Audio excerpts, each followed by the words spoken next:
Hello everyone, it's Mythbuster. Today I want to share one of my story with all of you. The story name is A Boy in Front of My Bakery. It was Sunday morning. I was heading to a bakery called Paul's Bakery and Cakes. When I reached there, I saw a boy sleeping in front of my bakery. I was shocked to see him sleeping on the floor like that.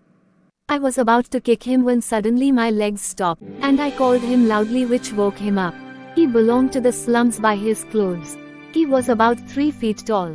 A 12-year-old boy with bushy dusty hair, a pointed nose, dark circled eyes, chapped cheeks, and cut hands. He stood as still as a statue. There was something in his eyes that made me uneasy. I didn't know why, but I hesitated when making eye contact with him. When I asked his name, he looked at me silently. His constant stare sent a wave of fear through me, and my feet froze as if someone had driven a nail into my feet. To avoid his strange looks, I gave him a piece of bread because he looked hungry. He ran away as soon as he grabbed the loaf of bread. I breathed a sigh of relief as soon as I got rid of it. Being busy with work all day, I almost forgot about it. The next morning when I was in my bakery, I felt someone peeping into the bakery through the window. So I gave him another piece of bread and he ran away as soon as he took it. My intuition told me there was something mysterious about him. I decided to follow him next time.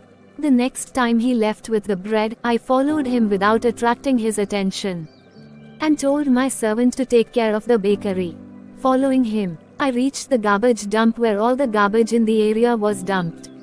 The boy entered the thatched hut next to the garbage dump.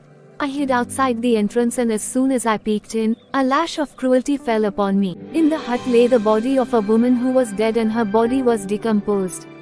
The stench of the corpse was unbearable. Next to the woman's corpse, the child was eating bread dipped in a bowl full of dirty water and talking to his mother as if she were alive. Seeing this scene, tears of sadness and grief fell down my cheeks. My feet were heavy as stone, and I was about to run away from reality, but God had planned something else. So I entered the hut to help him. As soon as I walked in, he stared at me like I was with a machine gun and about to shoot them. Suddenly she hugged her mother tightly. I felt as if my soul had left my body and my heart was constantly bleeding. After regaining consciousness, I called an ambulance and some of my friends to help me bury the woman. Just as the staff was about to place the bodies on the stretcher, the boy shouted, "Let him go. Leave my mother, leave her," and passed out. There was complaint and sorrow in his voice, as if he was saying, "Where were you when my mother died of starvation and disease?" As soon as I regained consciousness, I took the child to my house, so that it can be treated as soon as possible. Meanwhile, we buried his mother. The doctor revealed to me that he had stomach and lung cancer due to the unsanitary water. But after treatment at City Hospital, he can live a healthy life, so I agreed.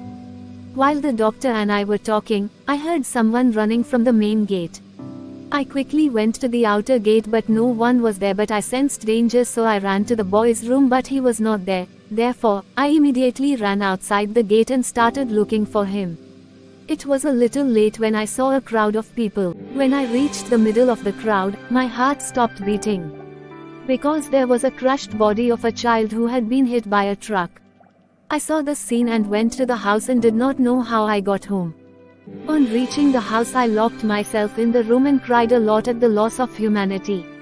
I hated myself as if I was responsible for his condition.